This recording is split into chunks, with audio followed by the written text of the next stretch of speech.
round one of the French Open is complete, and Kim, what has taken any surprises so far? I suppose the biggest one was Dinara Safina going out in the first round. She was obviously runner-up last year, but has been battling back problems.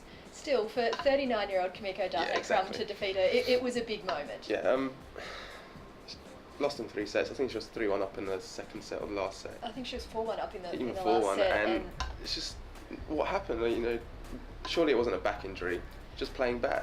Well, in the press conference afterwards, she did say she hasn't been able to get a lot of practice in on her serving. So I think, you know, the lack of preparation has probably hampered her. But having said that, Date Crum was also sporting, you know, bandaging around her right calf, and so she carried an injury into the match, and she played through that and managed to win it. It was an incredible And after victory. the game, she was hobbling towards her section in the crowd. So definitely 2 injured players going at it, but it raises the bigger question: why is Safina still playing if she can't practice properly? But that's for another day. Andy Murray struggled through against Richard Gasquet. Some would say he didn't win the match. It was Gasquet who ran out of steam and basically handed it to Murray. He's not going to win here, is he? Well, I mean, you've got Federer and Nadal in the draw, so that's always going to make it hard for anyone else to do it. Murray did get a little bit lucky, I think, but you know, winning that third set was a turning point. He had to do it, or the match was over, obviously. And once he did that, yes, Gasquet started to run out of legs. Has Murray shown any kind of fight here that you think that he can go far? Well, I think he has shown fight in doing that.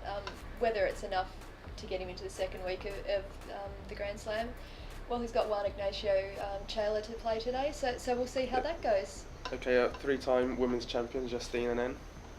I watched that match. I think you watched it as well. Yes. The footwork's still not there, is it, on the clay court?